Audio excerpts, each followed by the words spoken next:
2, 3 நாளா பிள்ளைங்கள வந்து ஏமாத்திக்கிட்டே வந்துட்டு இருந்தேன். இன்னைக்கு கூட்டு போறேன், நாளைக்கு கூட்டு போறேன்னு சொல்லிட்டு. எங்கன்னு பார்த்தீங்கன்னாக்கா, அவங்க அக்காங்க 2 பேரும் ஊர்லேருந்து வந்திருக்கிறாங்க லீவுக்காக அவங்க அத்தை வீட்டுக்கு. வந்து ஒரு 4 நாள் தான் வந்துட்டு ஆகுது. இப்ப எப்போ போலாம், இங்கே வந்து கூப்பிட்டு வரலாம்னு சொல்லிட்டு ஒரே அடம் பிடிச்சிட்டே வந்துட்டு இருந்தாங்க 2 பேருமேவும்.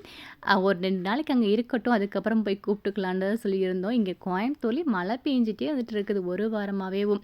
நல்ல மழை பெஞ்சு விட்டா கூட பரவாயில்ல, தூறிக்கிட்டே தான் வந்துட்டு இருந்துச்சு. வெளியிலயே வந்து போகவே முடியல. இன்னைக்கு காலைல கொஞ்சம் சிக்கன் எடுத்து கிரேவி பண்ணி தோசை ஊற்றி காலைல சாப்பிட்டாச்சு. சாப்பிட்டு முடிச்சுட்டு திருப்பூர் தான் வந்து கிளம்பிட்டோம். போய் கூப்பிட்டு வரலான்ட்டு. குழம்பு வந்து வச்சுட்டு போயிட்டோம்னாக்கா ஈவினிங் வந்து வர்றதுக்கு எப்படின்னு டைம் வந்துட்டு ஆயிரும், நைட் ஆயிரும்னு சொல்லிட்டு வந்ததுக்கப்புறம் குழம்பு இருந்துச்சுனாக்கா இது சாப்பாடு இல்லை இட்லியோ தோசையோ வந்து ஊற்றிக்கலாம்னு சொல்லிட்டு குழம்பு வந்து வச்சுட்டு சாப்பிட்டுட்டு நாங்கள் கிளம்பியாச்சு. மழை பெஞ்சிட்டு தான் வந்துட்டு இருந்துச்சு. கொடையை பிடிச்சி வந்து பஸ் வந்து ஏறிட்டோம். கோயம்புத்தூரில் பஸ் ஏறி திருப்பூர் வந்து இறங்கியாச்சு. இறங்கினோடனே கொஞ்சம் ஃப்ரூட்ஸ்லாம் வந்துட்டு வாங்கிட்டு அண்ணி வீட்டுக்கு போயிட்டுருக்கோம் நடந்து.